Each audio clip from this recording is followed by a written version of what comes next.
What is going on, dudes and dudettes, gamers and gamettes, lads and lassies? Welcome back to our first year of games and gamers. And as you can see on the screen, which won't be seen for very long, Danger and I are packing up. Things are moving. We're officially getting a house together. I'm gonna hate it.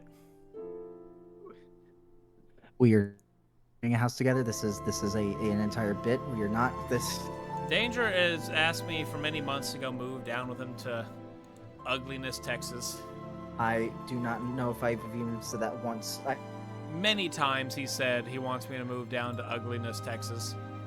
I don't think that I have said either of those things. You also, have. dude, saying that we're packing up and seeing this screen in the background, I have Live Life from Sonic and the Black Knight playing while seeing this screen. It's like, man, We're moving in. we're moving. And then I have the channel right here with all the videos. Gosh, over a year ago though. Honestly, and this is good music for it too. Look up the Final Fantasy 13 Last Promise. I believe is what it is. That's our intro to it. It's nice. It's what I typically would start my streams with. But we got all sorts of things. Because Danger and I don't know if our other one will be out. Our initial one will be out. Yeah, but... we initially recorded this while he was here. Yeah. He's back home now, but while he was here, we recorded it. I say we'll probably just upload it as is. It's just the original, but the quality is not good. I had the mic set to like streamer mode, and so because of it, it did not pick me up, and I was in the background. So, if y'all want to bother trying to hone in, lock in, and listen to it, then cool. If not, then I completely understand, and we will be. We'll have it up eventually. I'll have it up as an emergency episode if need be.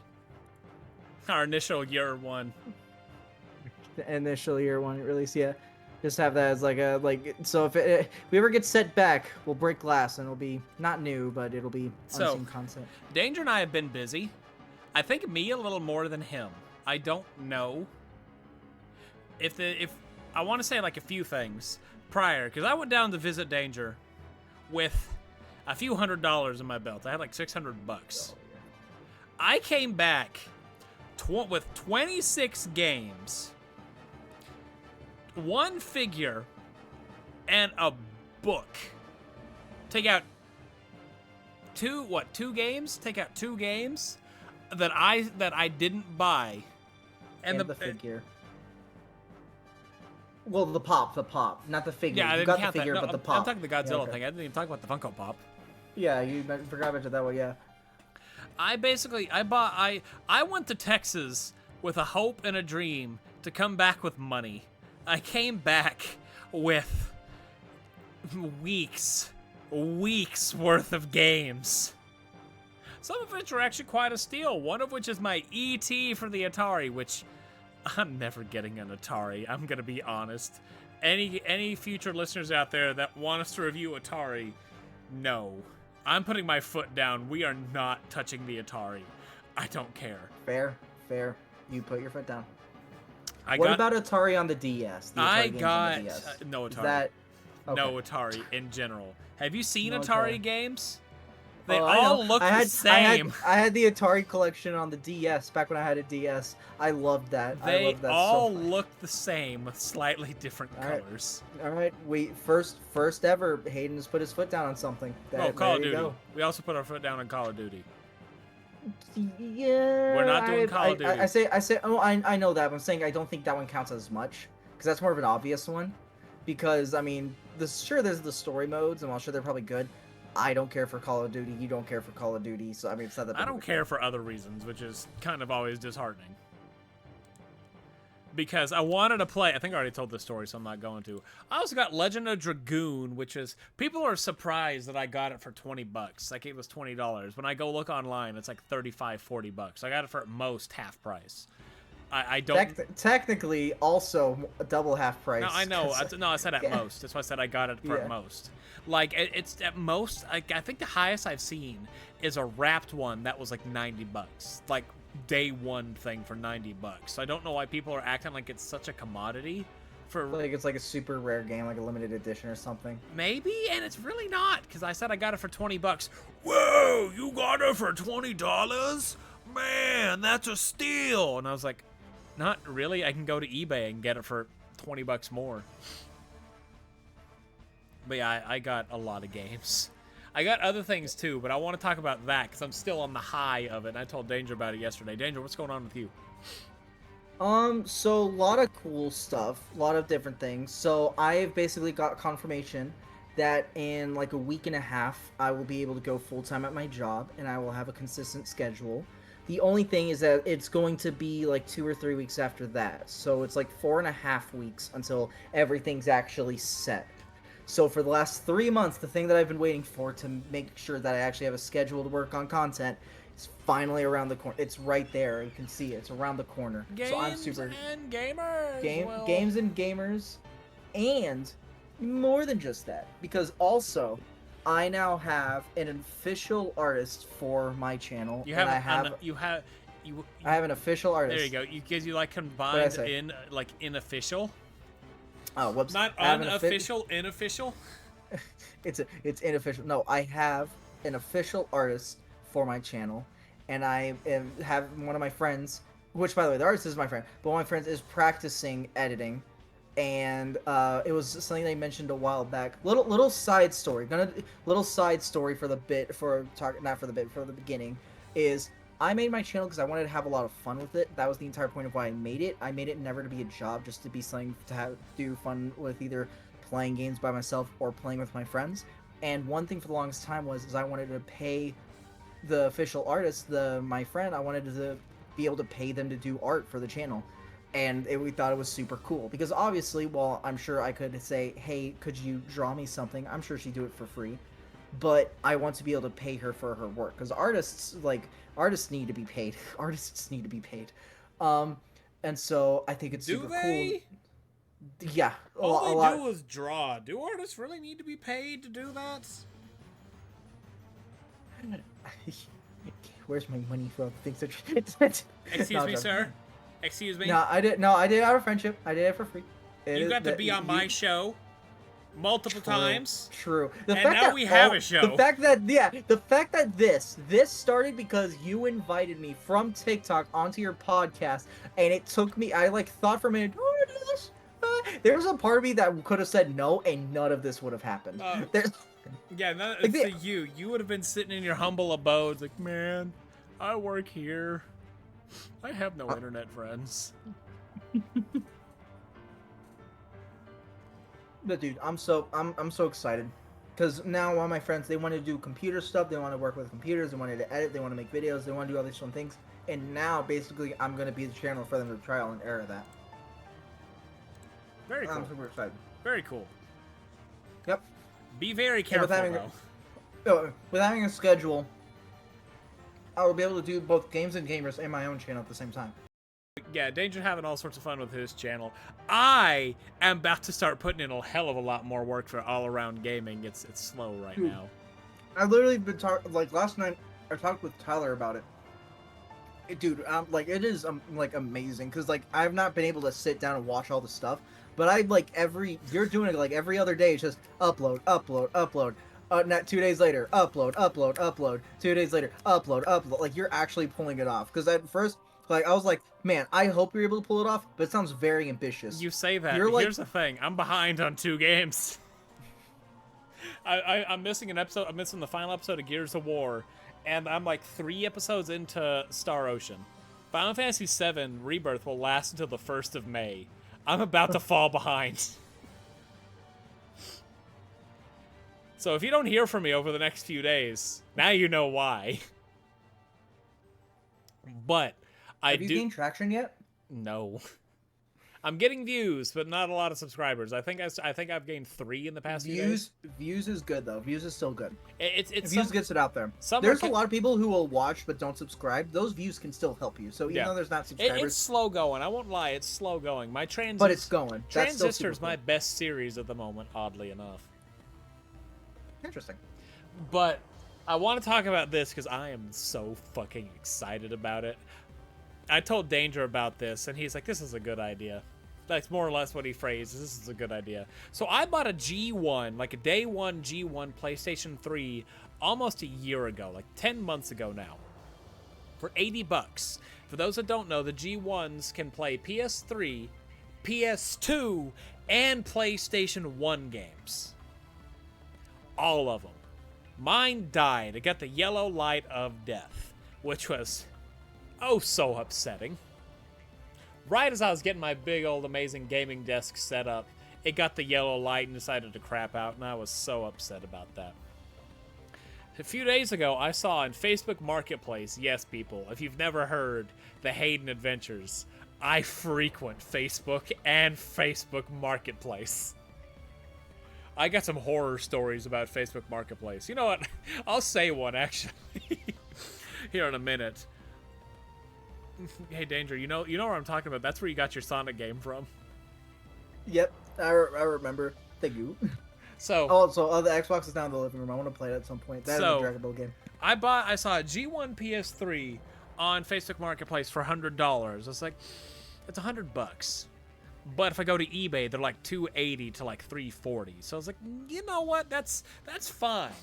I go buy it from said lady, about drive 45 minutes away, pick it up, come home, get all hooked up. It turns on, great. I put it in PlayStation 3 game, great. I put it in PS2 game, nothing happens. I put in a PS1 game, nothing happens. And I have a frantic theme from Final Fantasy VII playing in the background right now, which is perfect. And I start to freak out. It's like, no, I spent this money. And then also she left the conversation in Facebook Marketplace and I couldn't find her. So I thought, fuck, I got scammed.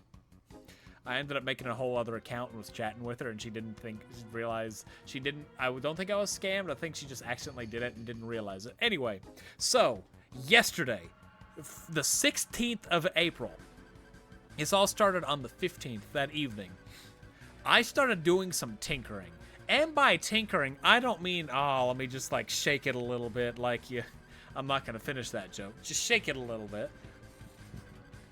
And no, I completely disassembled both PlayStation 3s I owned. And I now have a hybrid of both of them that works. I got the reader fixed up so I can read PS1, 2, and 3, which is exciting. It no longer has a yellow light, which is exciting. I got the inner things cleaned out so it's not going to overheat, which is exciting. Dude, I spent 3 fucking hours doing this yesterday. Not even kidding. I started at noon. Come 3:30, I finally put the last screw in for it to come back together. I can't confirm because I was at work while he was doing this. He was like updating me like every 30 minutes to like an hour. And the last message he got was in all caps, I'm fucking great. And I assumed that meant he got it to work. I was like, let's go. I was like, let's go, but I'm too tired to interact right now, man. I'm going to bed. And the best part about it, I was so tired that day. I'm not trying to brag on myself, but I'm going to brag on myself. I did that without a guide. I took it apart and just started working. I had nothing to go off of except memory. I am so proud of myself. That could have gone. I'm glad it worked because it could have gone so bad.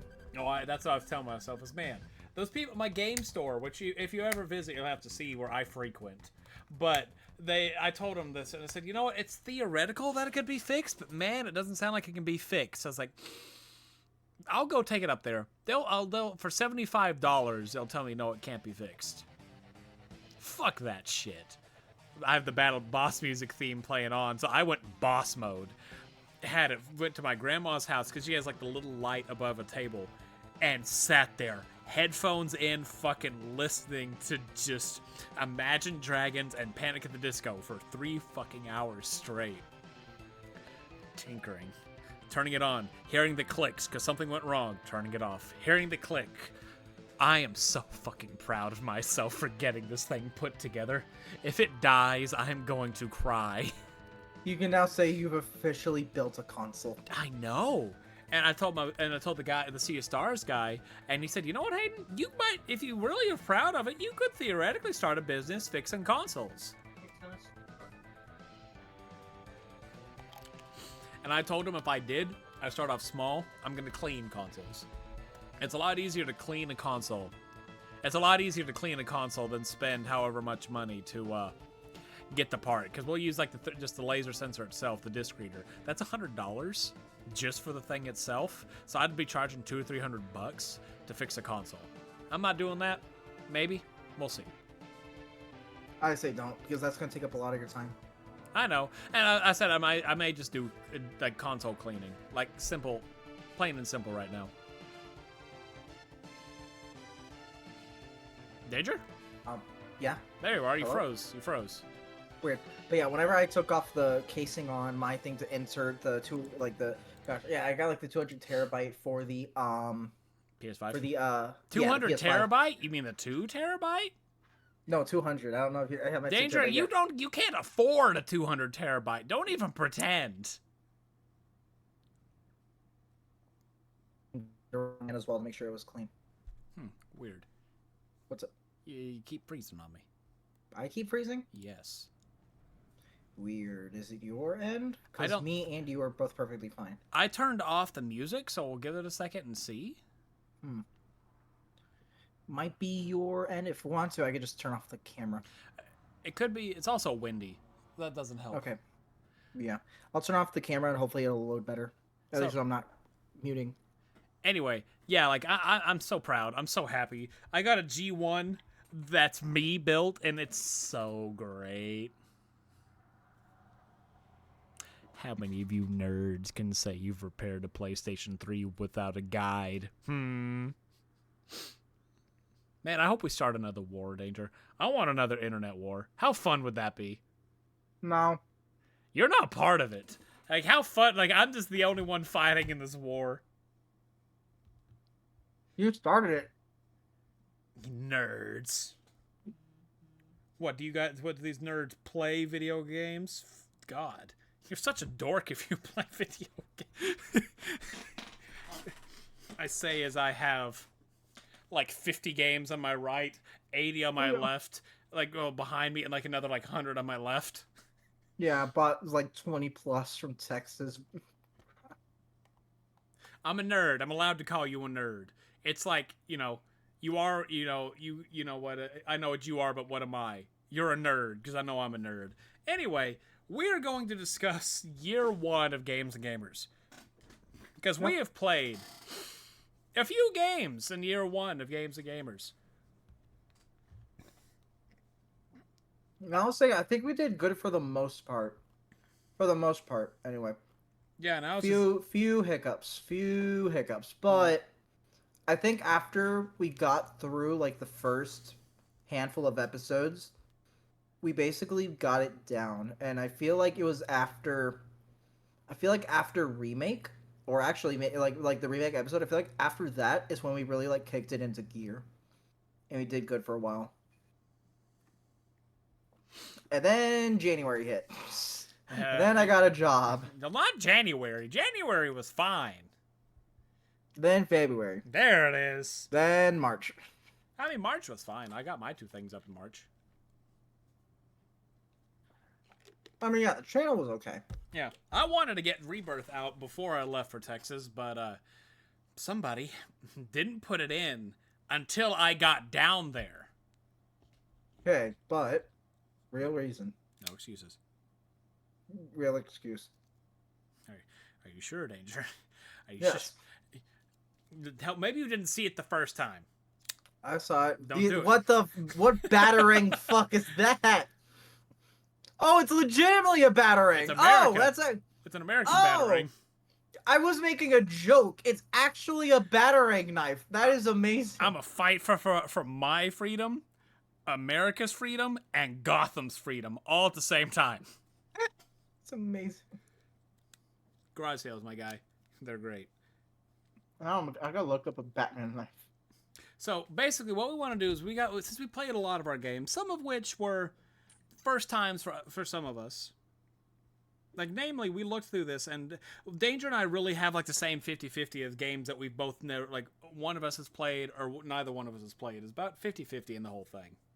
It's not entirely, but it's near there. So we kind of want to go through our things, and if applicable, because some of these games are not applicable, how would we change said game to make said game better? Like, prime example I'll throw out there is, it won't be one that we've reviewed. Let's look at, I'm looking around for games right now to play. Final Fantasy VIII.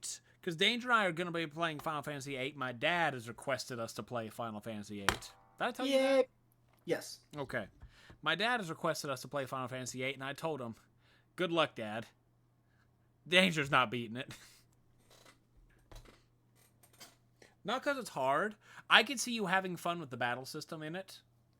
It's just you don't have a good track history with Final Fantasies right now. Okay, listen. Yes, true, absolutely. Any However, of them. Hold on. 7 remake. We were still behind on it. We beat it though. I beat it. Good job, Danger. 16, more than halfway through it. I also have it installed. I just gotta stream it, and that's when I go back to streaming. I'm not even gonna try to bother streaming right now until I'm better set. Anyway. Yes, a whole bunch of things. I know, completely understand, and I've already said it's around the corner where we're gonna go back to normal. So, Final Fantasy should okay. So, I'm throwing Final Fantasy VIII in there because you know what? Let's not do that one because we are going to play that. Let's throw in. Oh, I can name one. I can name one. I'm just looking on through shit.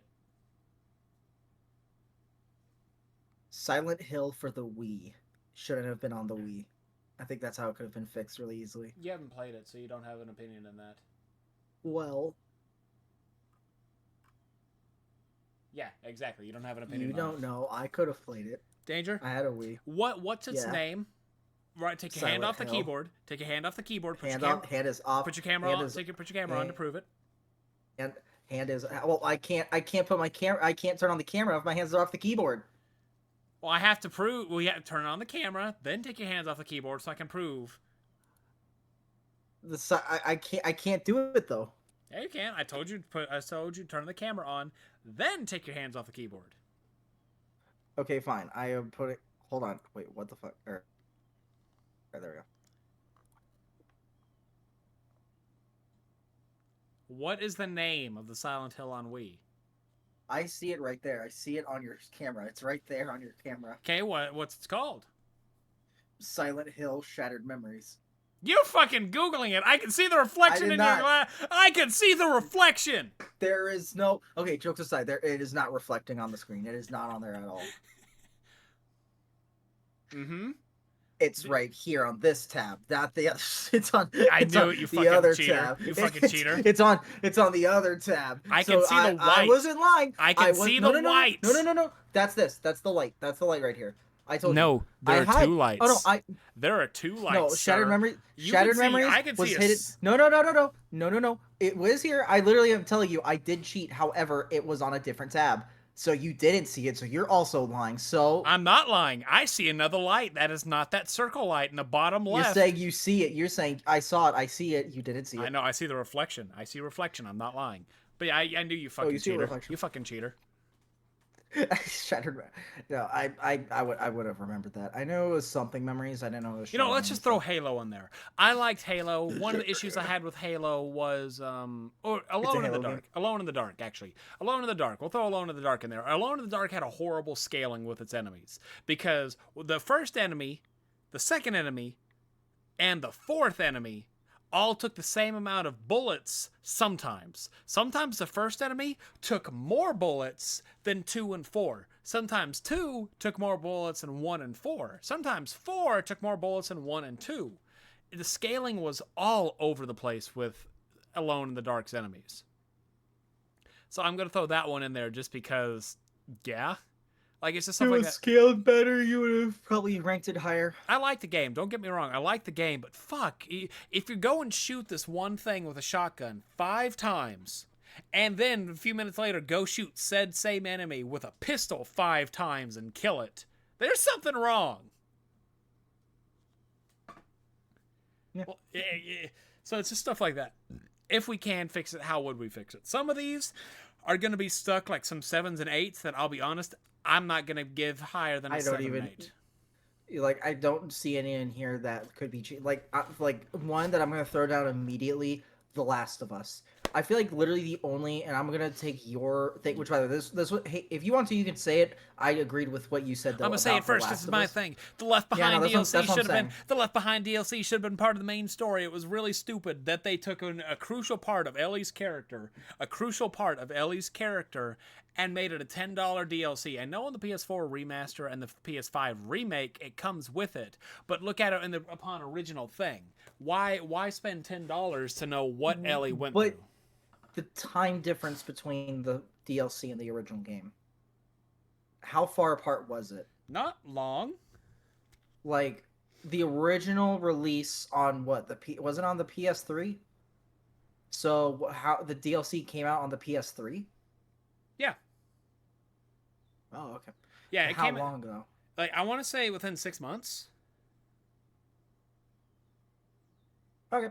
Then yeah, then I mean, if it was on the PS, because I thought the DLC was like the PS4, and February then 14th, Valentine's Day 2014.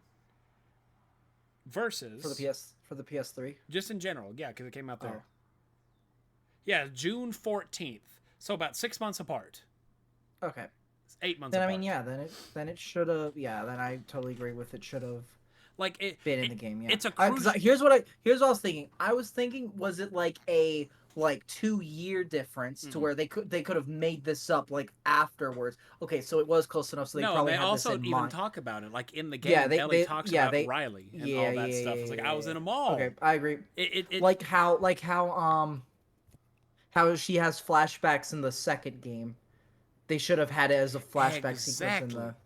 Or like I agree. we'll take the show into it because whenever Ellie is caring for Joel after he gets fucking impaled by a piece of rebar, they cut, or in the show he gets impaled by a bat, metal bat gets broken, stabbed in him, but she spends an episode transitioning into that. That's how it should have been, is like it has that transition bit and she's just like going through the exact same thing, or just a whole different moment, like you. Especially in a moment where you're about to play as Ellie, so you can have her flashback where you first play as her and then go to Exactly, like the current whole day. Left Behind DLC, as cool as it was, don't get me wrong, I liked the Left Behind DLC.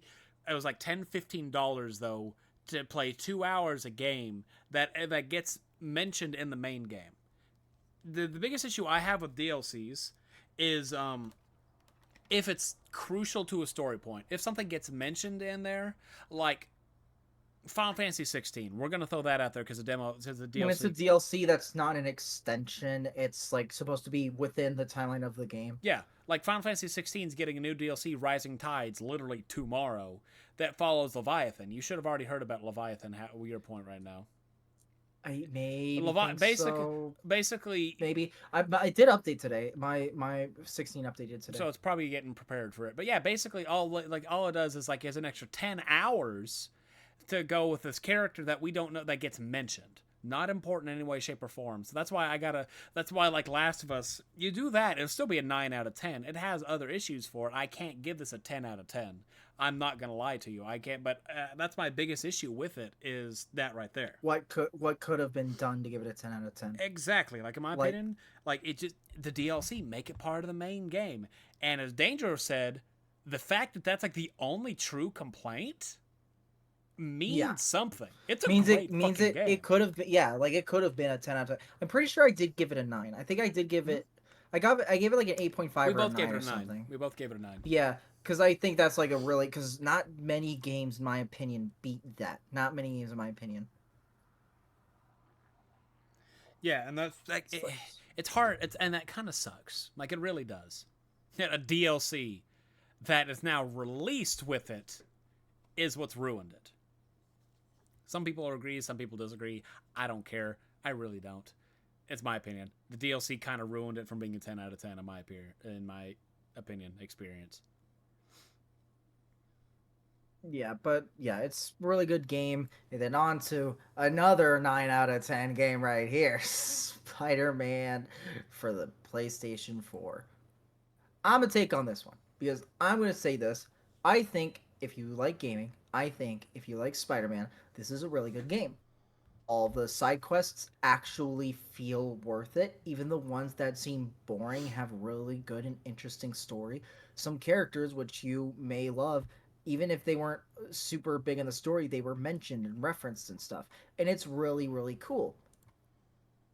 One thing though, which is honestly, I think it's happened far enough to where we could say it's an issue with Sony games, is it's PlayStation Interactive Entertainment. You're basically playing a movie, and the gameplay with a lot of PlayStation games can end up getting repetitive.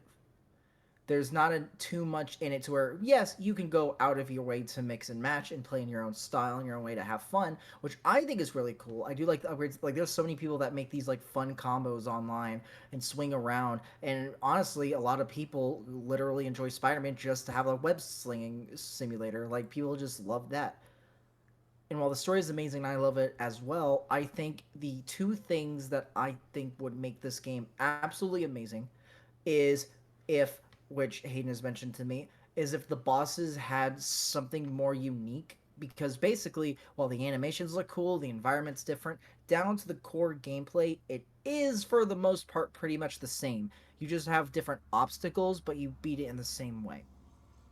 The other one is I wish the story had more. I don't really know where to put it. One thing that I absolutely love is the one thing that I thought was really cool was the Spider-Man DLC which they made. The only thing is I think they released it in three different parts. They released it like season 1, season 2, season 3, I believe.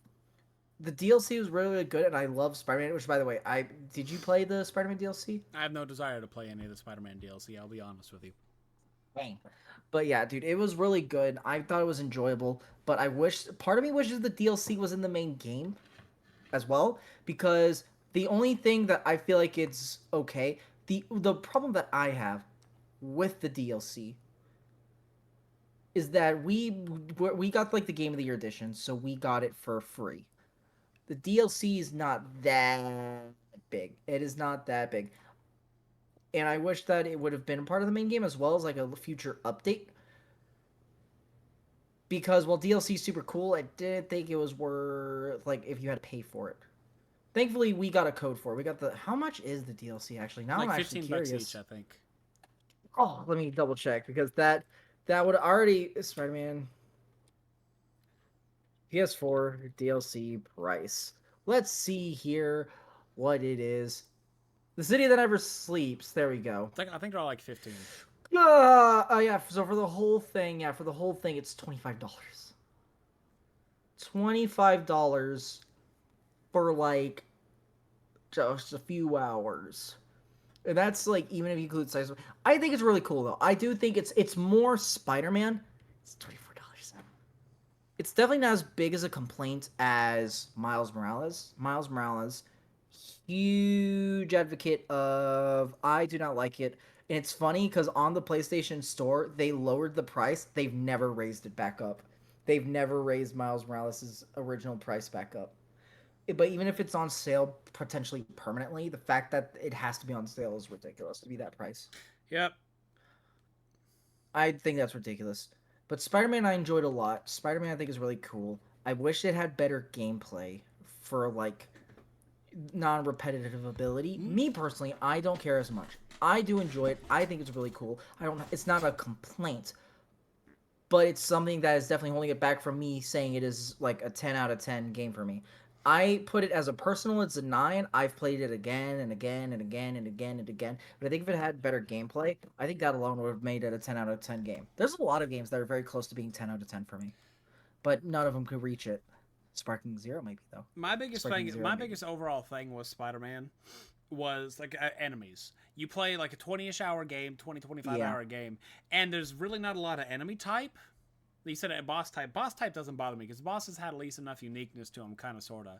Like, what's his name? There's different, like, for the Shocker? enemies, there was different. Shocker, yeah. Yeah, you have to like Shocker was swing, wait for him to like There do was a different shockwave. factions. Like, there was, There like, are Sable factions, faction. but But here's the it's, like, factions. it's not that big. Normie It's not that dude, big of a difference. dude with weapon, big dude, maybe special dude. But I mean, also where there's like the regular criminals, then there's the Sable that have Yeah. like armor. Then you also then have demons so the there's different Onigawara or types of whatever. enemies and different layers of enemies. But they're all just But they're reskins. pretty much they're pretty much reskins with a little different And that's difference what to them. that also and it really didn't live up to the hype in my opinion that was given to it. It was like I've been told this is like one of the greatest PlayStation games ever made, and I played it. I was like, Yeah. I think it is amazing cinematic wise. I think it is really, really, really good story wise, and that's why whenever I judge PlayStation games, I judge based off really hard based off of their story and animation, which this one did really, really well. I do really enjoy the Spider-Man story that they made. And here's the thing: they made it like they made like an original story. Like they took Spider-Man stuff and they didn't base it off like a specific comic. They took bits and pieces here and there and made their own story based off They it. made their And own Spider-Man comic. they made their own thing. Yeah, it's really cool. I do think it's really neat. Also, like another thing is, I want to bring this up because we talked about the gameplay. Mm-hmm. Is the gameplay feels lacking because it gives you so many buffs, like gadgets and all that good It jazz. doesn't force you to use them.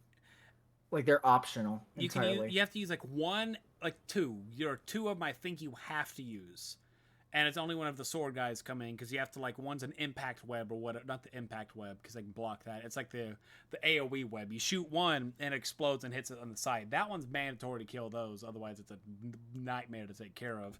But And still possible without it. then the impact web was needed for one of them. I can't remember who, but the impact web was needed. And I feel like they should have been more required because it's not like you're limited on resources, right? You're not limited. They recharge eventually. And you could get upgrades from them to recharge faster. So I think it would have been cool for certain enemies it was forced to use.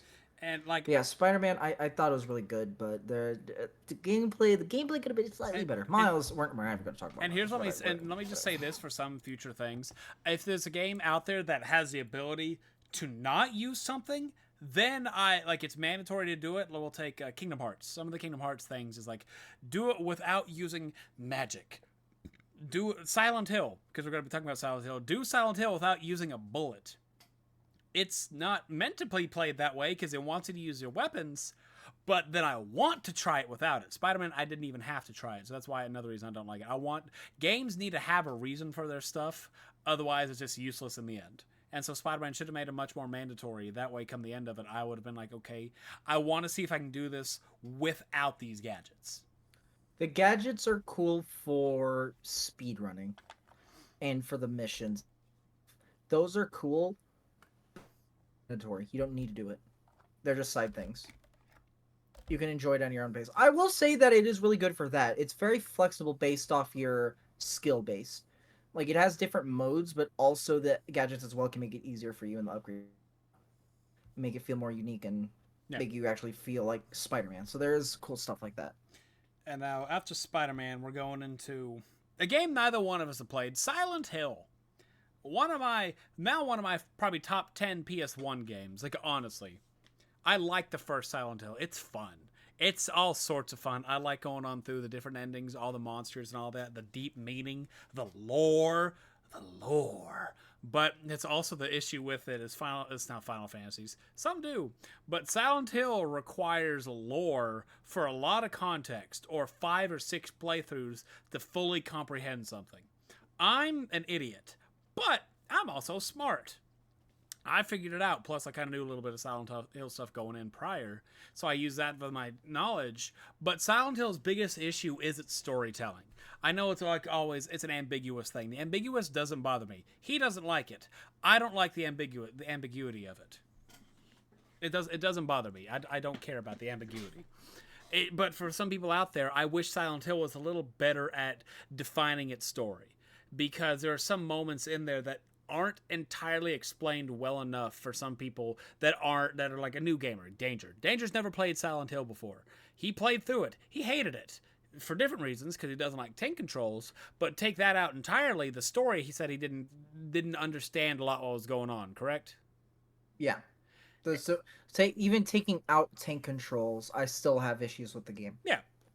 And so it's why I have said plenty of fair share throughout the last year, just 10 months. There we go. The last 10 months of why I don't like it. So I'm not going to keep going on about it. But it's and I think it just needs to add almost like not a story mode, but an easier way to take in the story. You described it the best way. They should have had like a journal that like updates, right? Like, and for him to take the information that he's getting, write it down into, what he thinks might be the case, which that is the case. His theory narrows down what you're trying to focus Yeah. on, what he thinks, what he sees. And if you missed something, maybe have a way to show that, like, I don't know what's going on here. And then if you find it, he scratches it out, or he never writes it. If you figure out what it is, he doesn't write, I don't know what's going on here, It's or in more. his own way or I'm form. thinking more like I'm gonna use Alone in the Dark again, but Alone in the Dark, as you go through, like each time you hit like a new checkpoint,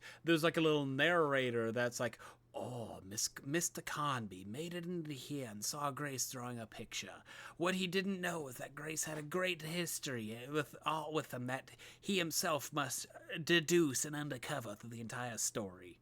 It just needs a little bit more story thing to it for some people out there that aren't Wanting to click on every single thing they look through and try to see two that pixels aren't and pull it good apart. at picking apart stuff because Silent Hill in its entirety is a lot of picking apart the details. I like Silent Hill. It's a It's lot of picking harder. apart. It's hard to pick it apart with its art style, with its at the time probably Not even amazing art art style. style. It's just hard to Pixels. pick apart. It's one of the, it's like Midsummer, Get Out, and all those movies. They have hidden meanings behind a lot of things, so that's where a lot of it comes down to. It's cool, but not everybody's in for that. Like my dad's not a fan of those, and him and Danger are about the same because Danger doesn't care for that kind of stuff, and it makes sense. I understand it makes a lot of sense that you don't care for the ambiguity of it.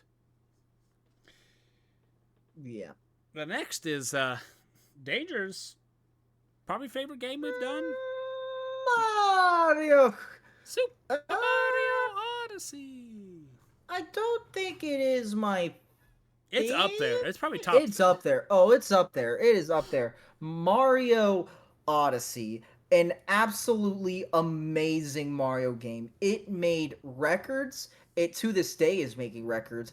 It is actually helping people figure out about like it literally is scientifically proven that it can help with anxiety and depression.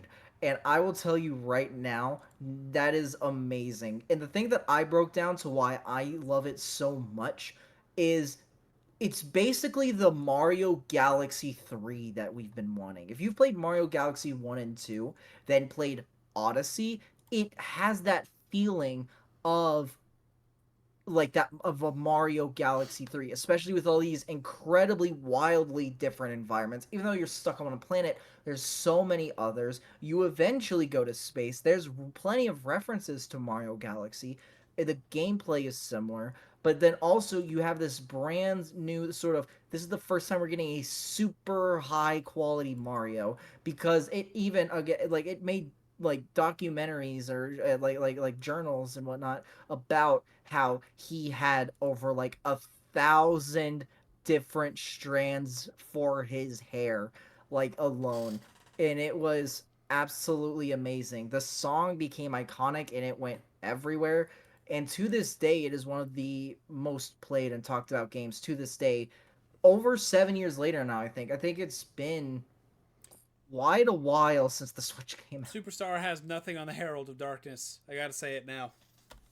All right. Yeah, I mean, it's entirely opinion based, but we're going on to this game. I love it. I love this game a lot. It's amazing. I think it's super cool. I think everyone should play it at least once. And one of these days, I will 120% it or whatever ridiculous. It's like 220% or something ridiculous. I don't remember what it was. But one of these days, I will finish beating everything. I want to say I gave it a 7, and I'll be honest, I can't think of anything more than that. The only thing I want to say on it is come the end of the game, I know the whole goal of Mario this is, save Peach, all that stuff, because that's what Mario essentially is. Like I think every Pretty much. game. And then maybe it's the Mario series is very consistent. They just change the recipe. It's very repetitive. Yeah. But at the end of the game, like I guess one of the things is at the end of the game, it has the like you get the dark side of the moon, you have the darker side of the moon. You have some end game content to get like all 1,000 stars, or power moons, which is cool. But at the exact same time, I feel like once you reach the end of the game, it doesn't feel like there's any need to. There's no need to. It's purely bonus. It's the DLC that's built in. Speaking of which, the Luigi update I think was free, maybe? The Luigi update might have been free, I think. And I want to say the only complaint I really have with Mario Odyssey, because I've been thinking about it, is they still have like 3 hours and maybe like an hour. We'll say an hour and a half of content still left that not a lot of people know about. My first time playing, I didn't know there was a dark side of the moon. Oh yeah, I think it was actually you found out during the episode. I think it was while we were recording. It was before. Was it before that? Yeah, I knew Okay. because on the second playthrough I started looking up stuff and I saw that there's a dark and a darker side of the moon by getting like 250 stars, moons. Yeah.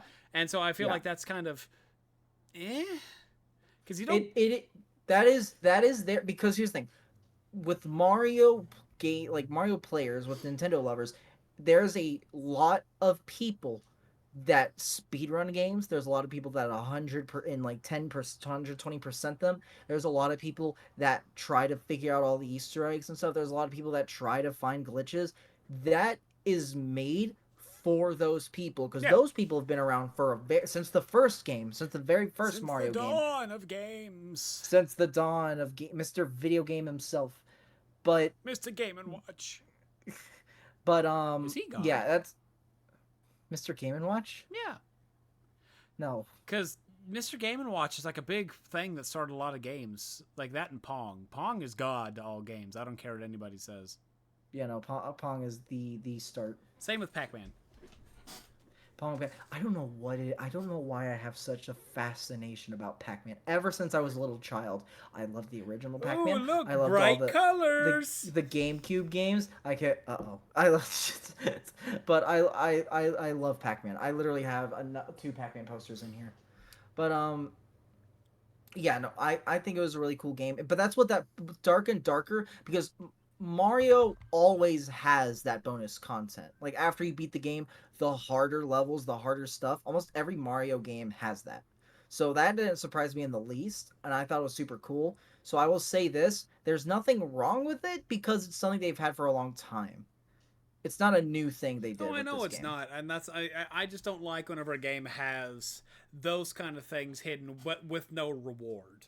There are 2 scenes. I will admit that, yeah. After you beat both of those, it's over. It's like thank you for playing. Like thank you so much for playing the game. There's no like special outfit. There's no special place you can go. There's no special title. There's no special like wallpaper. Like even nothing. if like let's take if the Mario Odyssey had like a new game plus mode. All you do is you get to carry over the cosmetics. Something like that, I would be down for. And it, like those kind of things, you go 100% it, then you want to do it again, like because it's an invisible suit you can get. Imagine playing through Mario Odyssey with an invisible suit, and all the cutscenes where Mario's supposed to be there, it's invisible Mario. But they save shit like that for after the game. That's why I feel like they should have. It shouldn't be like that. There should be a reason to. The next one is a game that I loved way more than I thought I would. I already thought I was going to enjoy the Final Fantasy series, and for the since he's already grabbed some, I'm going to mention this. For the longest time, I've wanted to get into Final Fantasy. Way back, actually, before I will say the first interaction I ever actually had with Final Fantasy was in this game. I don't know how well it's known, but there's a game called Mario Sports Mix for the Wii. And on that game, they actually did a collaboration with Square Enix to include Final Fantasy characters. And that game was one of the games where I actually got to play be able to play a Final Fantasy type thing. But even before that, I heard of it. And then Super Smash Flash, I played as Cloud in there, like before he was actually canonically in Smash Bros. And that was sort of my interaction with Final Fantasy. From an outside perspective, I thought it was really cool. I just never got to actually play it myself. Eventually, I saw and heard that remake came out, and I was like, this looks pretty cool. Maybe I'll get into it someday. And then Hayden said, I remember mentioning to Hayden I wanted to get into the Final Fantasy games, and he said this would be the first one we do for the channel, because he sees it being a game that I like. I've always been interested in 7, and so we went ahead and played this one because we thought it'd be... Factually incorrect right there. What was the correct one? I wanted to play the original Final Fantasy VII. I wanted Danger to play the original Final Fantasy VII. He told me, his exact words, I don't know if I can play a 40-hour game with it being Right. like this. I would rather experience in the newer way. That way I can see if I even want to play the original. His Right. exact words. Right. You have held on to that. You just got mad. You have held on to that. Yeah, that was right. Yeah, because Final Fantasy I think looks super super cool, but also I like the way newer games look. I'm sorry, I think they look cool. And so I legitimately just wanted to play that because yeah, 40 hours is a long time. It is a very, very are you reading the he's reading the Final Fantasy VII remake book he got with his like special collector's Ah, you edition. keep going, you keep going. I have a bit going on. Okay. Anyway, but but it was super super cool. I really much enjoyed it, and I at one point wanted to play it again and play the DLC. I just never got around to it, and I already have Rebirth, and I've started streaming it. I streamed like only for like an hour and 40 minutes, and I do want to play it again, but I don't want to play that when I haven't even finished 16. So one of the first things is whenever I actually get to it is I'm gonna beat 16, and as soon as I beat it, not too long later, I'm gonna go play, start playing Rebirth. And so I do want to be able to stream those and play those and have that fun experience. I didn't stream 7. I did not stream Final Fantasy 7. I played it, and because I remember at the very end, on the PlayStation at the very, very end, it doesn't let you stream it. But on the PS5, it does. The PS4 doesn't let you, but the PS5 does. I played it on the PS5. I didn't know that, though. So I wish I streamed it, but also I thought it was fun to enjoy it to myself and just be able to play it. But yeah, so but I thought it was super cool, and I will say I am in love with Final Fantasy now. Next is Mass Effect, but aren't we not No, counting that one? We're not counting that one no, because it's it's not not official next. games. Next is Kakarot. Wrong. Kakarot. No. Next is my thought on 7. Ew.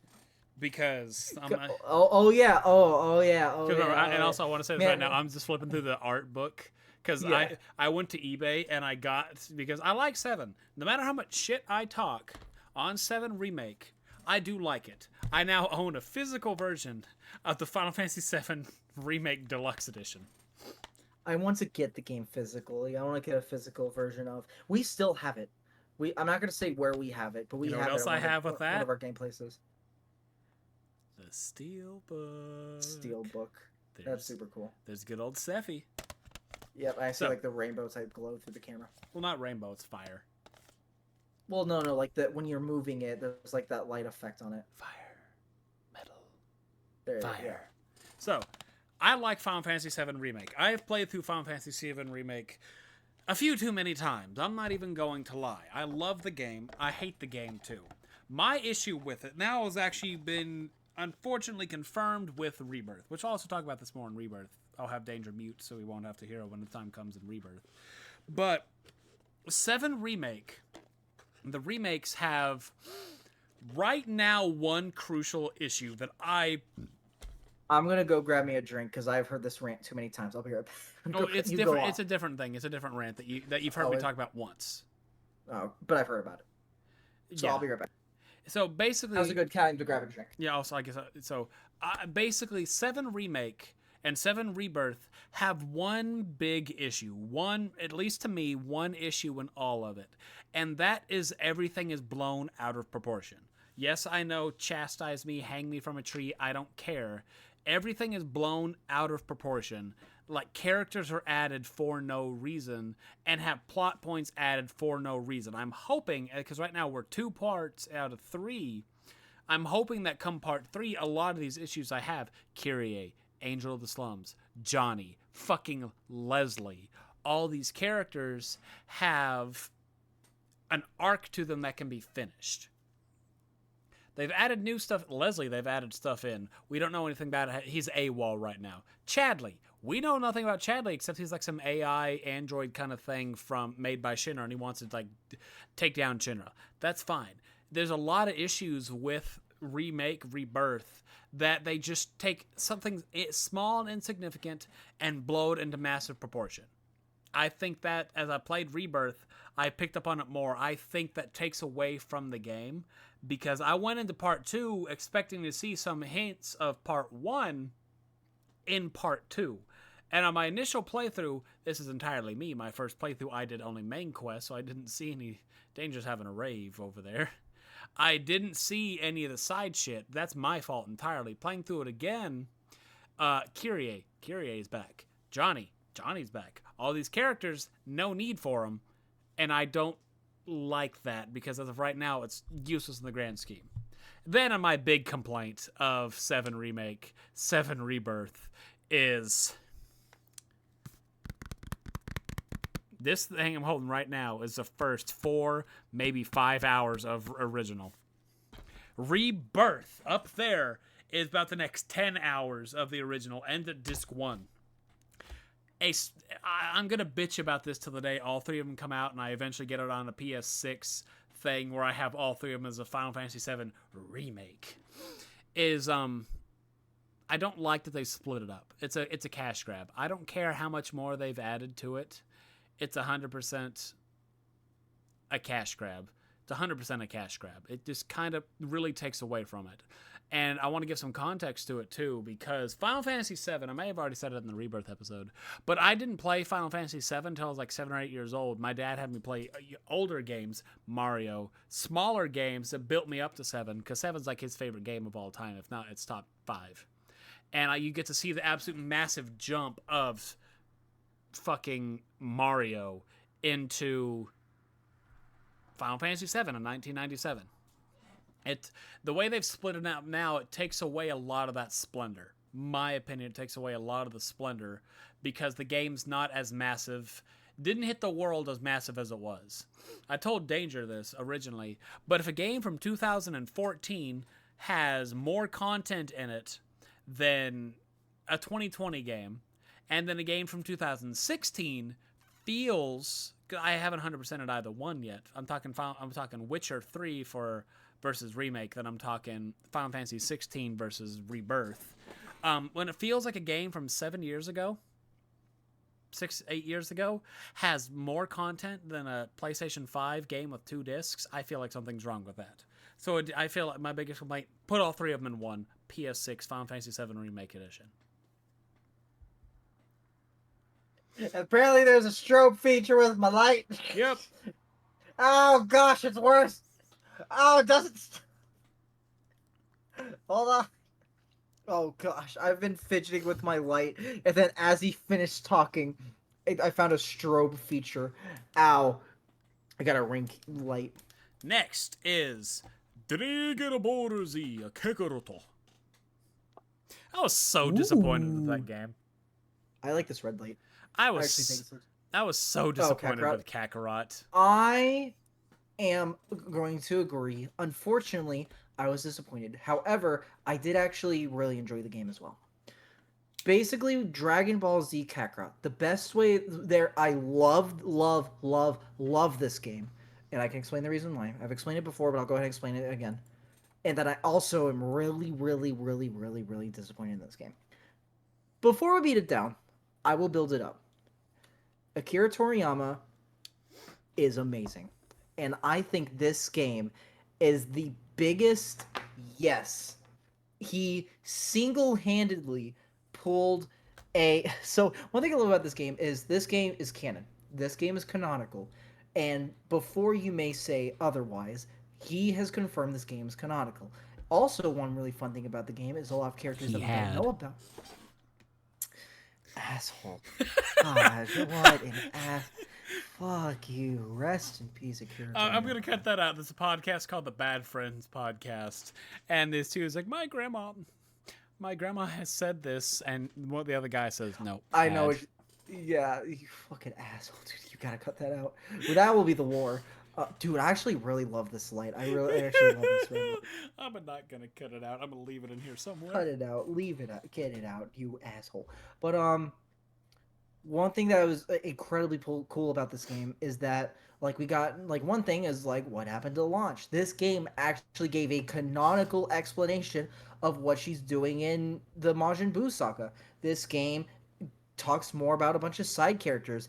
But this game leans into more of the city, more and new characters. We also got some new characters in here, which is new canon characters. One of them being the like sixth Ginyu Force member, canon.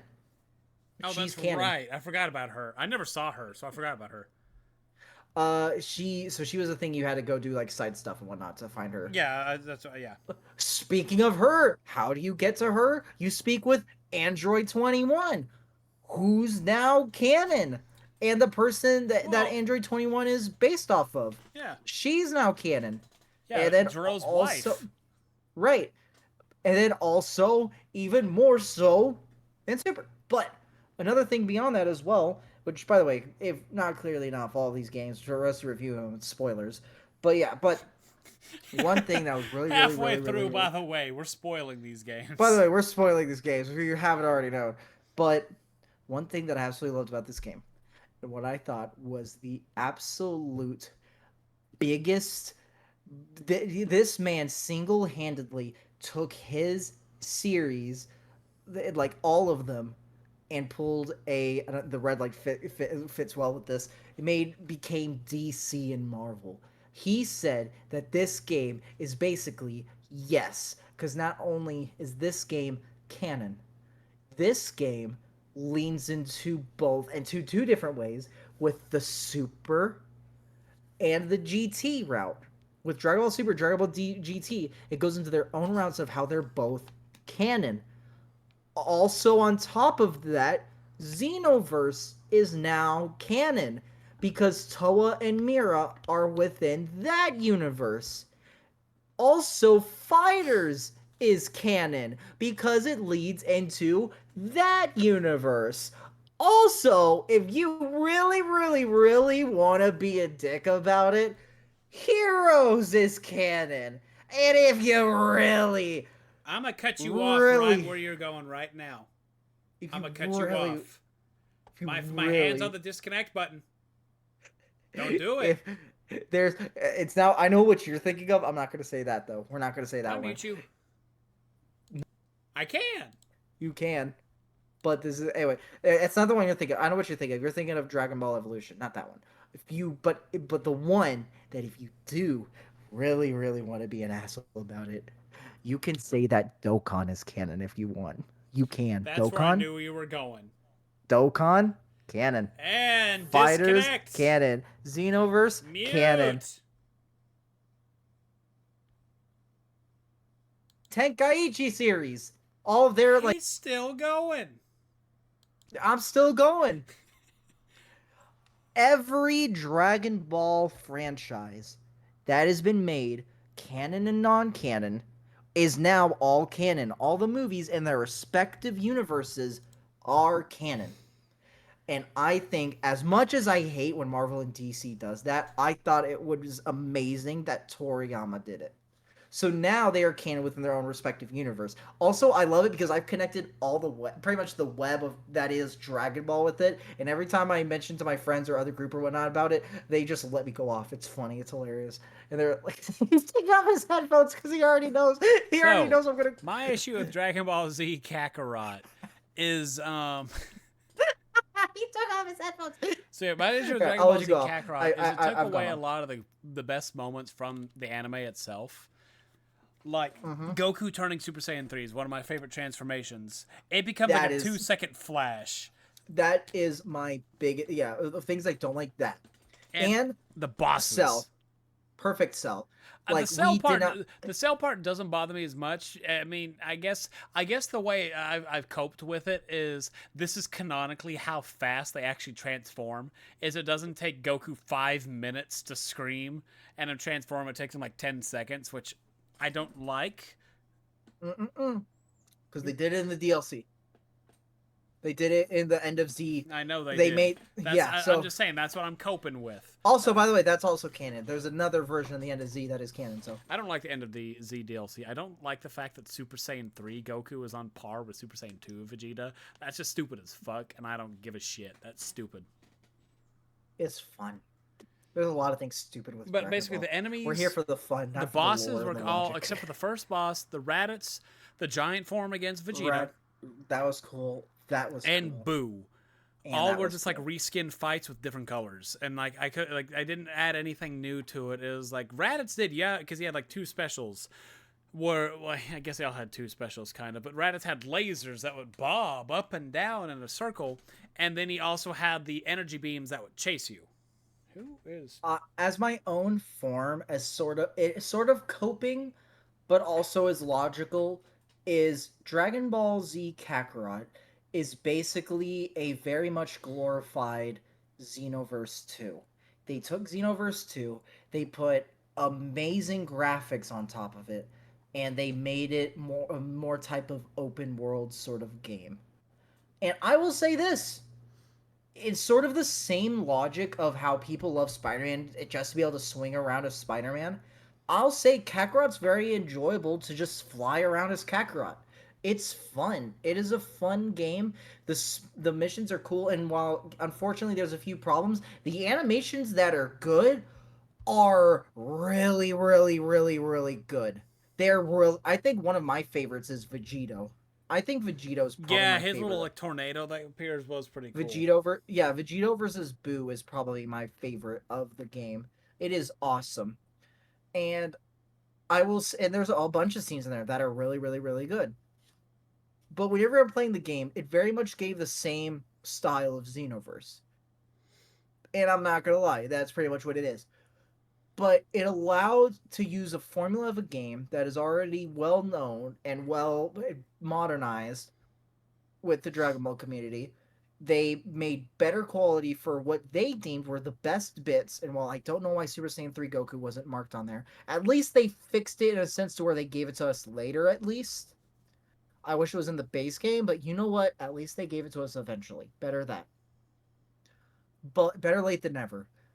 But also, it got allowed Akira Toriyama to talk more about his franchise in depth about it, because whenever you're making a story you may not keep everything you wanted, or you may later think of an idea that works, but it's already been so long you don't bother. So this game allowed him to go back, add things he thought should have been there, brought back characters that we've never heard of, and basically had a where are they now sort of thing, and basically said, hey, guess what, your favorite thing that you love with Dragon Ball, it's real. But yeah, unfortunately, this game is just glorified Xenoverse 2. And this game is another game that could have been 10 out of 10 for me. If it Yep. had more animations and better gameplay, easy. Wipe the floor with everything, 10 out of 10 game. Manny's I gonna think steal me a would it Buster be Sword. do what? Manny, Sea of Stars, Yeah. is going to steal a Buster Sword for me. What do you mean he's going to steal a Buster Sword? He's at a concert. Don't know who. No. Do not let him become an I already knew I didn't like active criminal. What is that? I can't see. It's not. Yeah, I'm assuming that thing in the middle is the Buster Sword. I'm gonna send it to you. If he ends up in prison for actually trying to steal it, that would explain a lot about his character. He straight up lied to us about Sea of Stars. That actually looks really, really cool. I know. He said. I told fuck, get it for me, and he's like, fucking bet, dude. I'll see you in prison. He's gonna end up on the news. Man steals giant sword, can't run away because it's too heavy. Next is a game that honestly, I feel like there's only one issue with the game, which is A Plague Tale Innocence. Dude, Flag Tale Innocence legit the first time blew me away with how much I loved it come the end. Oh yeah, oh yeah. I thought like I will say this: whenever you played it, you continued to talk about it for a while, and I will be honest with you. I originally initial thought it might have been a bit of an overreaction. Just it's something new and different. I played it. I completely understand all the hype you had around it. And you It haven't even was, played and the good one. I haven't played the second one. No, I haven't That's played what I the said. second one yet. And the first one's amazing. You haven't played the Oh, good one. it is amazing. I enjoyed it. It was, I think, yeah, it was the first series from start to finish on my channel. And this was, when was this? 6 months ago? Gosh. Okay, so it Yeah. wasn't that long ago. It was still a while ago, but it was like Well, you that started long about a ago. month prior, so it's 7 months ago. Yeah, 7 months. But yeah, like Plague Tale gosh, itself, I want to go back to doing YouTube. I want to go. I want to talk. I want to. You go off. You go off. I want to I went gush. off. Yeah, I went off on my games. You go. I want to gush After I on. just after what I just did with Dragon Ball, I you go. love I'm Plague muted. Tale. Like Plague Tale 1 and 2, Innocence and Requiem are probably right now one of my favorites, like 1-2 franchises, like 1-2 game out there. It's such a good game. Like if you can play it out there, people out there, if you can play it, I'm not like one of those ones who's like you have to play this one. You need to play Plague Tale.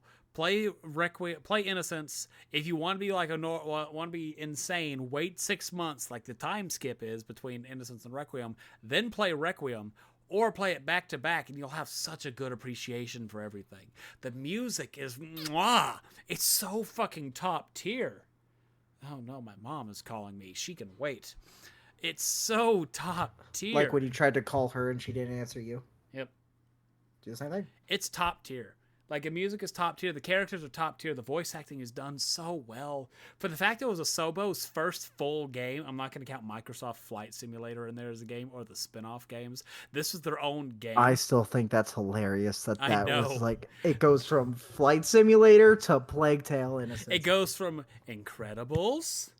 What else was there? Maybe Brave, Microsoft Flight Simulator, Plague Tale Innocence, and Requiem. So amazing. Didn't you reach out to them to see if we could try to get information? I did. I've actually done that with a few of these companies, and No, they never reach out. no, one of them did. I told you. Oh yeah. Theory. I never actually told you the whole story on that. Wait, what? That's Sea Stars. I said. Hold on. But anyway, Plague Tale. By the way, yeah, I am gonna go record in like 30 minutes. Okay, we're almost done. Probably. I hope. Yeah, we have another 35 minutes. Anyway, Plague Tale Innocence was such a good game. I genuinely feel like people out there, it's easy to figure out. It's a stealth-based game with combat is not super hard. Once you get the hang of it, it's a really easy combat to figure out. But it's the world, the detail, and all of it, the music that's put into it. The story is crafted spectacularly well. And I want a third one. A third one's been talked about, and I want a third one. Because I want to see what route they take. Because there's 2 routes they can actually take with it. I'm genuinely curious. I'm scared for one of them. Okay, so it's sexy me because it's 8. He said it's gonna be 8:30 for him. So I was like, what? So, basically, it's good game. Legitimately one of my favorite games, like series out there. And I'm not. You can go listen through. I talk about it a lot. If I talk about a game a lot, you know I think highly of it. There's a lot of games I like: BioShock, Mass Effect, Gears of War, Dead Space, Halo. You hear me talk about. I talk about Plague Tale fervently. Top 10. One game series that you said you loved a lot, and I didn't know about it. How much you actually loved it. Godzilla maybe was. Yeah, I think Godzilla. That's why I got 3 Godzilla things and a Godzilla shirt. Yeah, I think Godzilla was the thing that you love, and I did not know how much you actually loved it. Yeah, that's the thing, people. You know I like something, but if I talk about it, you know I love it. Yeah. Next game. I feel like this one. No complaints about Innocence. Oh, Innocence. I think literally only complaint is enemy variety, and that's it. Like that is. That one I told you makes sense. The enemy variety. Because they have they have 4 or 5 types of enemies. The models look the same, but they have different types of enemies. all the player models look almost exactly the same. Like legitimately, I think that's funny. But I think they could just it could have been a 10. I think I gave this game a 9. Yeah. Did I? Yeah, I think because I did something like you could based off your your opinions and based off your likeness and whatnot, based off things you like you could easily switch the Last of Us or like the Last of Us series or the Plague Tale series, and you could kind of swap them here and there. For you, yes. For you, no, that's what I'm saying. I know you have one, but anyone could have those 2 there, and they sort of. I thought you were saying that I could. I was like, no. You very clearly like one over the other. What I'm saying is. These 2 games, both of these series, The Last of Us and A Plague Tale, have 2 really, really good like duo games, and you could have a good argument for either of them to be on top. They're both really, really, really good. Resident Evil. Yeah, the Resident Evil 2002 remake, and I'll go with this one because it's quick and easy. Yeah. I don't have many complaints with it. I don't either. I haven't even finished playing it. It has more content for me to go enjoy. But My rating could be higher. I'll be honest. I'm gonna leave it like a 7. I think is what I had it. It's one of those ones. It's fun, but I'm not gonna give it a 10 out of 10. It's one of those games out there that just cannot be a 10 out of 10 in my opinion. I can't. I don't remember what I gave it. I maybe gave it a 7. I think. Yeah, I want to give it more, but I'll be honest, it's not like a super good game. I think everyone should play it at least once. Yeah, I think everyone. It's a game everyone should play at least once. I want to go at some point. I'm gonna go back and play the Chris story. I'm gonna go back and play it. Who the fuck is he listening to? Because they're playing on the Rampage arcade machine. I don't know. I'm gonna figure this out next. So after Alien Isolation. I'll go quick in Alien Isolation. Yeah, Alien Isolation was cool. It had an egregious amount of sweat. I have to say this. Danger needs to go listen to the review. I don't think he has, but the amount I have not yet. Here's the thing. I don't want to go listen to it because I'm gonna click it. Hey guys, I'm doing a video by myself because someone didn't want to. Not that. This was the first time this happened. I had it more of a funny little bit. That's what you remember. You yelled for me, but but Alien Isolation. Besides for the egregious, and I mean the egregious amount of sweat that every person had going down their face, the game had a few flaws to it. And the biggest flaw I saw was the game lost its fear for me maybe about not a bit before 3/4, right between is that 5/8, like 5/8 of the way through. It lost all the fear for me. It became more of an annoyance. The AI horror games can't.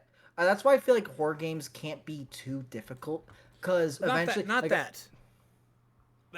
it wasn't difficult. I mean, okay, let me rephrase. It was, because I'm a fucking masochist, and I set it to the hardest difficulty, and me and that fucking xenomorph were battling out for 10 days straight. Like, examples, like, playing Five Nights at Freddy's, like, it's like, oh, it's scary, oh, it's scary, oh, it's scary, oh, darn it, don't now, you get, God, what the, like, it's like, it goes from fear to anger. And it's what, yeah, this game, but this one, like, a lot of it's, like, and I'm not even talking on the alien part, which I did talk about the alien part. Like I said, you need to go listen to it. It's 2 hours almost, and you can just hear me talk shit on it. Yeah, but the issue with it was, early on, you have suspense. Suspense is built up a lot. Everything's dark. Lights are flashing. You have as everything is broken, dilapidated. The alien drops in, and then it becomes a fear fest. It becomes a fear factor. You don't know where he is at all times. You know he knows you're there because the AI, the one knows, the one doesn't. They communicate with each other. Very cool. I'm not going to lie. That's still very cool.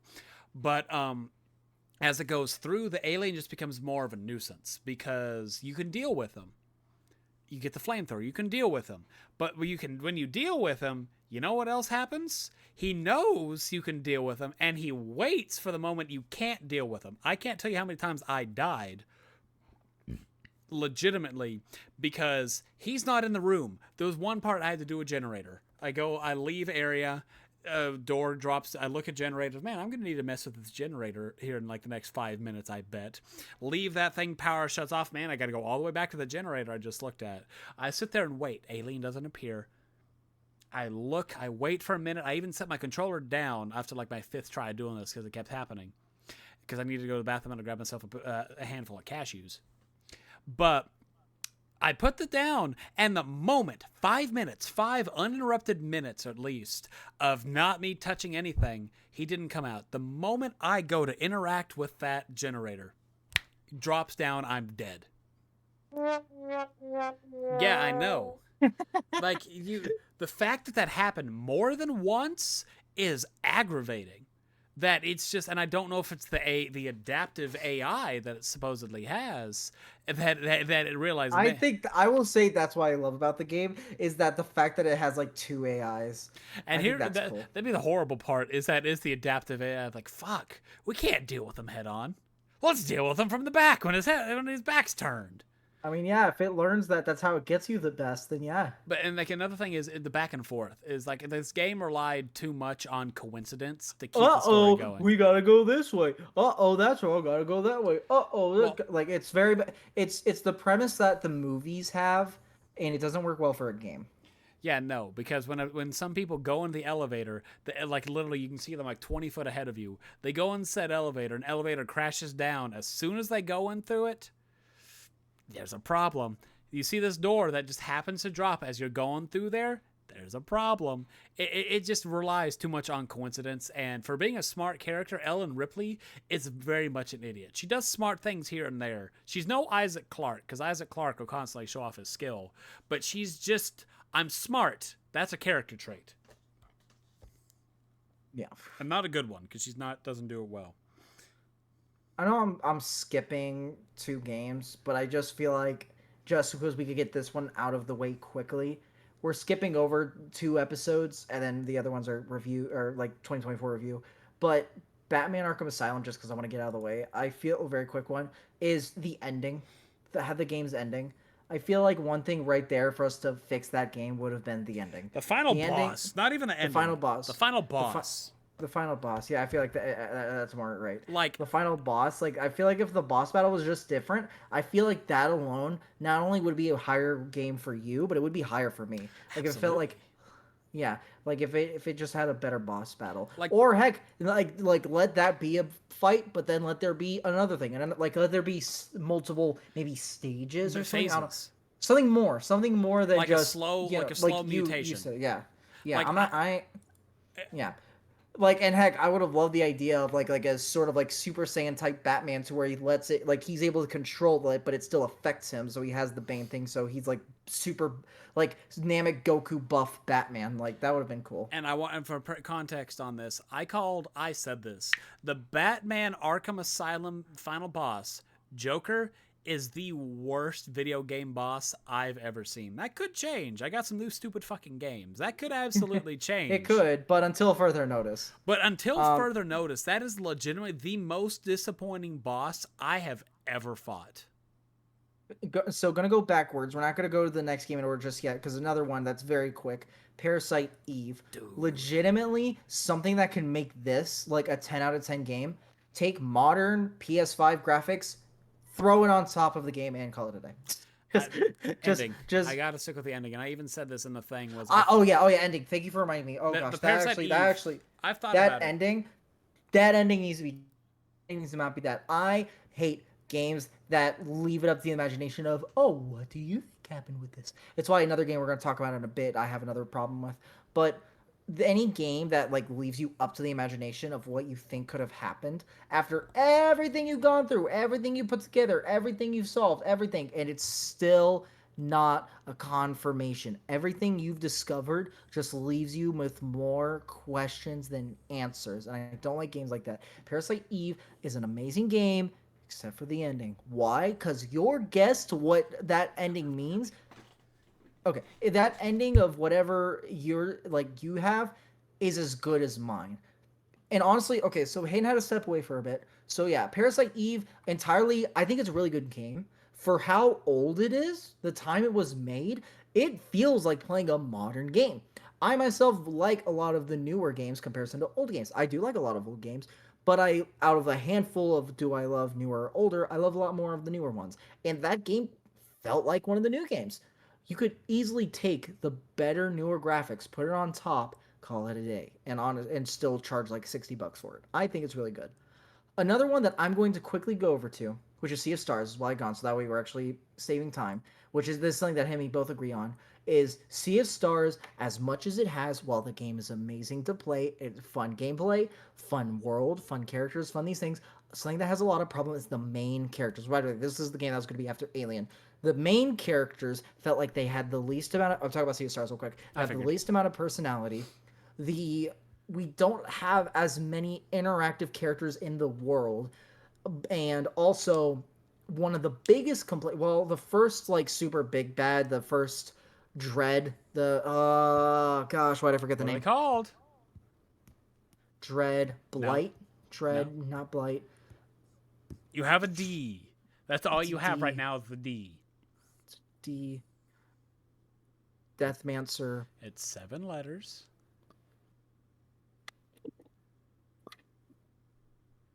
Dragon. Dwellers. Dweller. Gosh, the Dweller of Strife, the Dweller of Woe, the Dweller. Yeah, the Dwellers.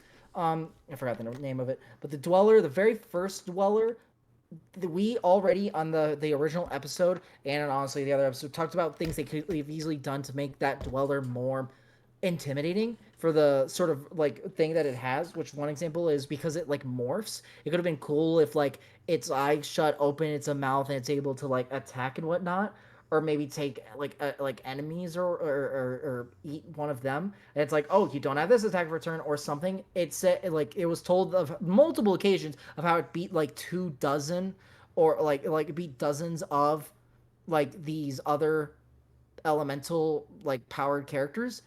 Gosh, I forgot the exact term they used, but they like it could have been cool if like maybe their faces were on it and morphed and the eyes that had each ability Yeah. would glow, like depending on which ones they used or which one they were like resistant against. That would have been cool. Another thing is the characters felt hard to feel pity for the characters that turned on you because guess what, one just wants to be powerful and wants to go away. The one who goes away, they really do go away because we don't know anything that's happened to them or what. They're just gone.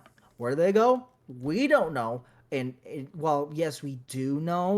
We in the game, we don't know. And you know what? Just for the fact to explain how dumb it is, if you don't know, you're not gonna know because in the game it doesn't tell you. So we're not gonna tell you. If you don't play, we're gonna move on. You have to see a star. No, don't even tell them. Don't even tell them. I'm saying see a star strictly. There, you don't know what happens to Graves. You don't know what happens to the 4. Arlena is just kind of a thing. See a star is really. It had a lot of these points to where if they were fixed, dude, I love this game. Like I legitimately loved this game. And if they fix those handful of things, this could have been a 10 out of 10 100%. Like 100%. It's so sad how many of these games are almost 10 out of 10, and the thing they could have fixed is so minor. Like I think that like that right there, I'll forgive the boss. I'll forgive the Dweller, right? Forgiving the Dweller, forgiving the sort of lack of personality with our characters. That moment with those characters right there, if that was explained more, that would have been amazing. But there are multiple points of it's up to the imagination of what happens. It's now up to and it's entirely it's up to the fandom to see what they think about these characters. I don't like that. I don't like leaving it up to because then any guess is good. Your answer is as good as mine, and I don't like that. Yeah, like Sea of Stars had an issue, and I even gotten a little bit of contact with Theory.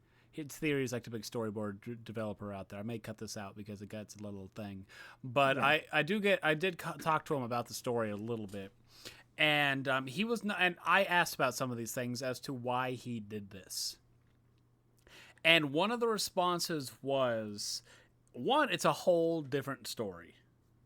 Is what one of his responses was. It is not the messenger, which I think is what the other one is. It's not the messenger, and it's not. It's Sea of Stars itself. So he just wanted to have an expanded universe. He has something apparently down the line for more expanded universe, which could maybe make things a little bit better. Which is why I'm cutting out some of this.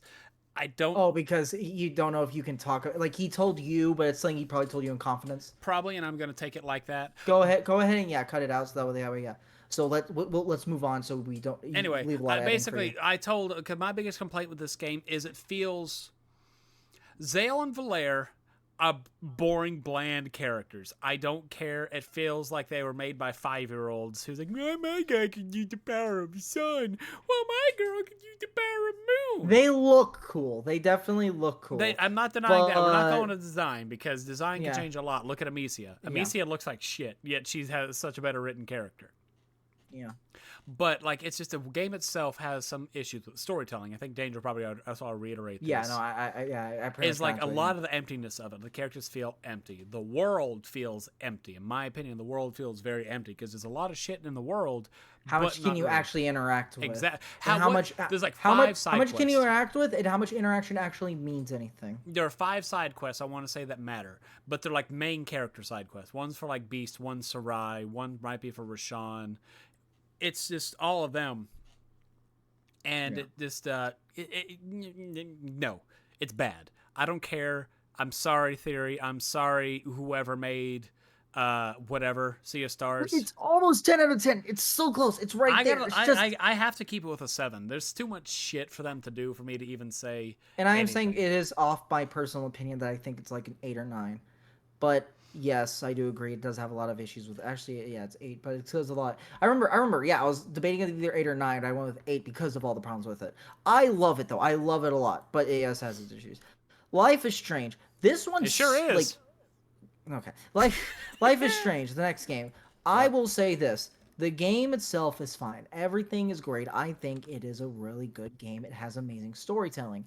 My problem with this game, which is the same problem I've had with pretty much most of the games that we've talked about now, which is the issue of it's up to the interpretation. I assume you got cool news? Something about Part 3 of the Final Fantasy VII Remake. That's cool. But in the game, you play through the entire game. But in the ending, you have 2 decisions.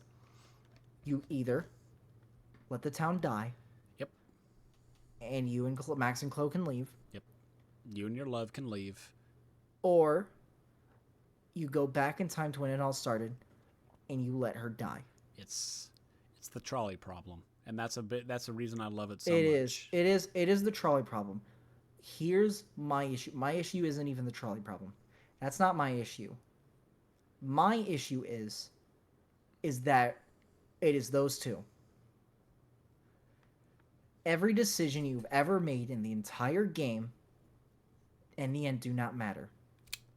While you may think, oh, it does matter, it's the journey, it's the whatever, in reality, no, it doesn't. It doesn't really matter. Because every big decision you make, no matter what, you are getting the same of the one of 2 endings. My thing with it that I think could have easily fixed is after you make one of the 2 decisions, it actually goes and talks about what your decisions have done. So while you either have option A or option B, there are better or worse endings depending on whatever you've picked. Maybe even if you destroyed the world, like destroyed the town, maybe because of decisions you made, some people survived.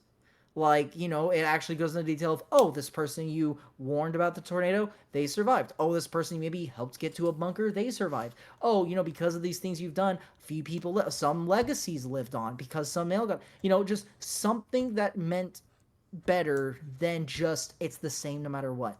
And then the ending of where she actually died, you can't tell me that everything still would have played out differently if she didn't have all of her time abilities.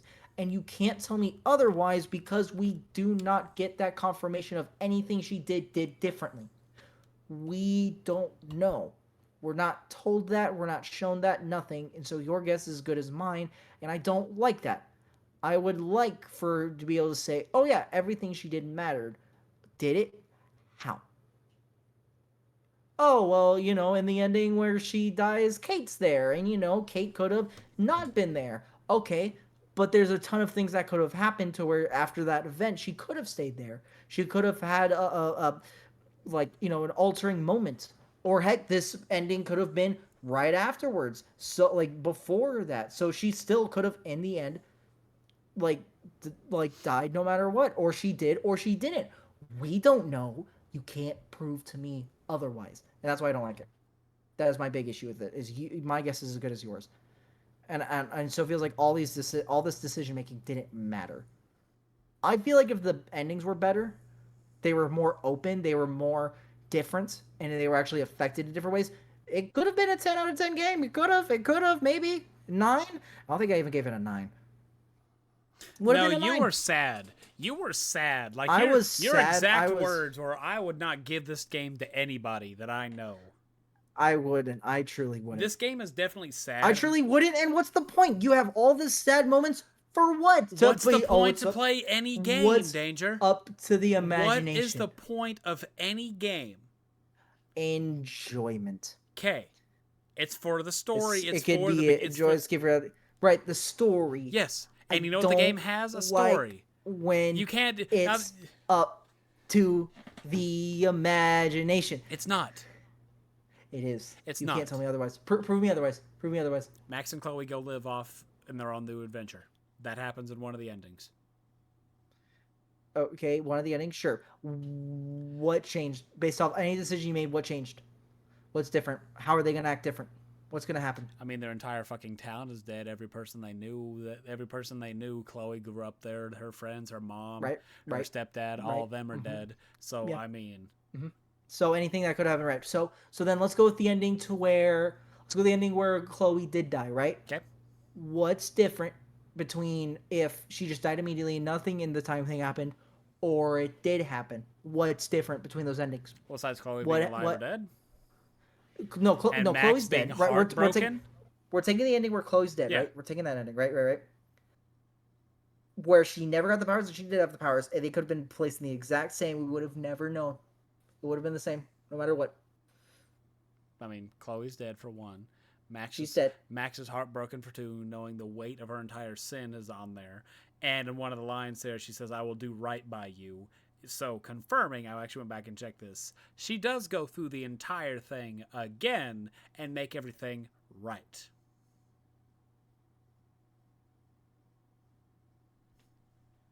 Doesn't matter because it would have been different.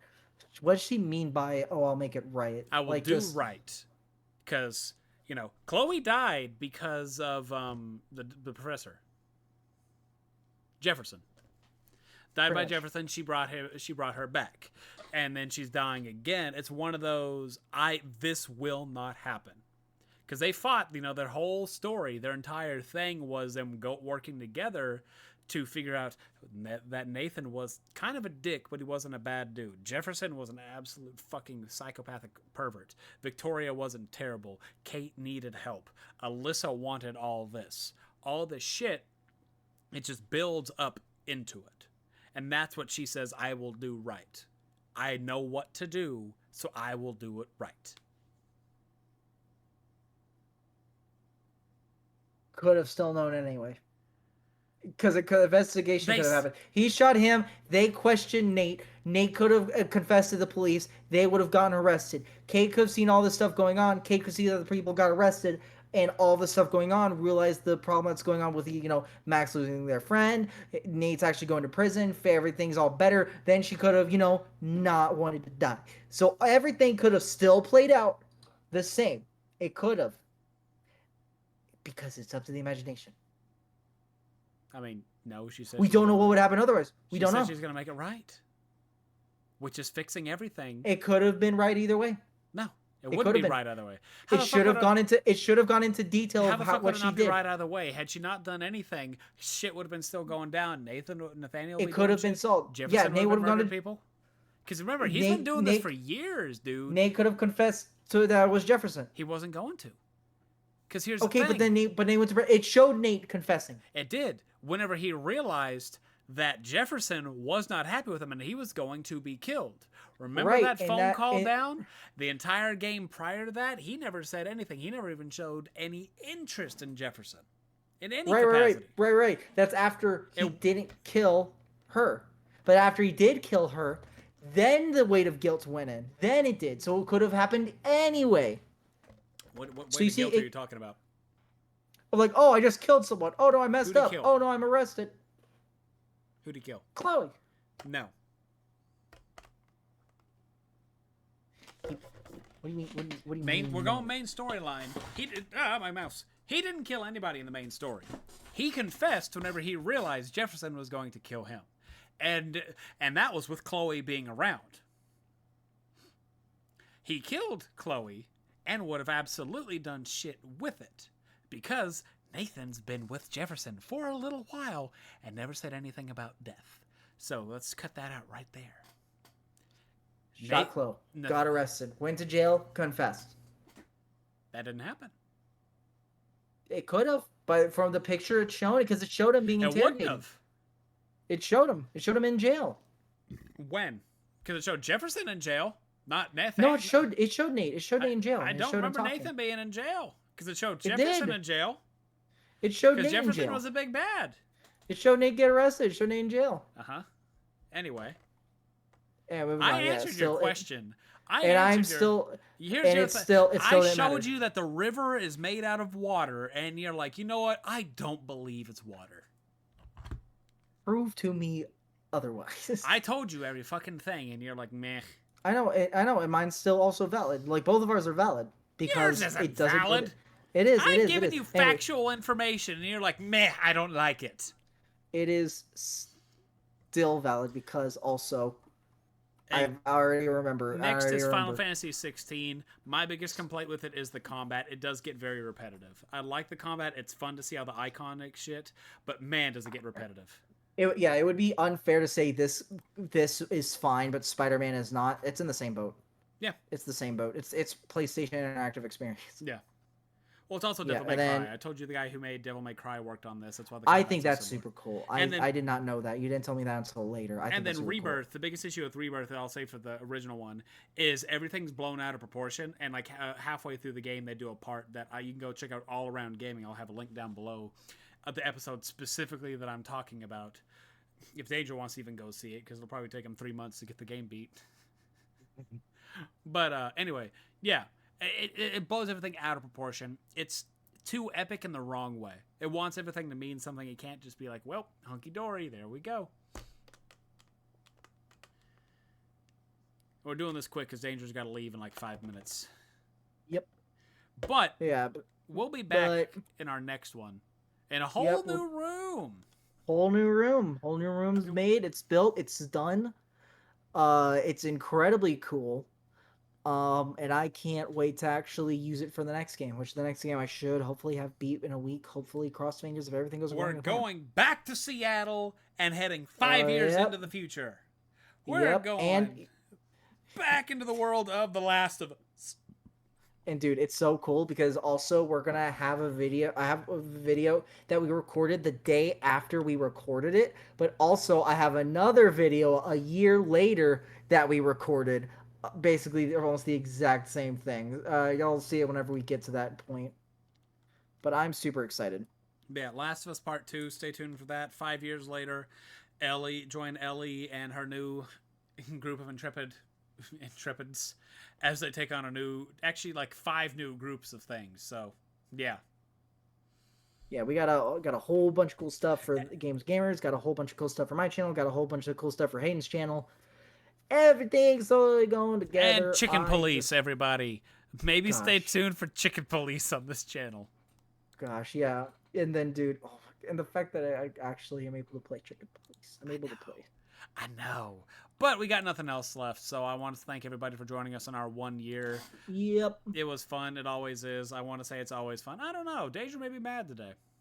Because I explained shit to him, and he's like, meh. It's the problems with Texans. Meh. It's a problem with Texans. is you explain them shit factually, and they're like, well, show me the facts. Show me the Carfax. Anyway, I got nothing else. Danger? Yeah. Nope, I'm good. I think it's all fun. I'm excited. I have really enjoyed doing Games and Gamers for the last year. And unfortunately, even though the last few months I have not been able to do as much, I am very excited to go back into doing it, hopefully normally. And I'm really, really hoping throughout the next year.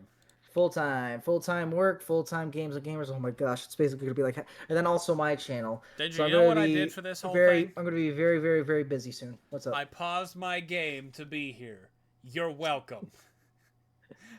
I pause. And for those who don't know, I have a shirt that says I paused my game to be here. You're welcome. Say bye, Danger. See ya. Bye. Bye, everybody. We'll see you next year. I don't know. We'll see you eventually with Last of Us Part 2. Yep. Yeah.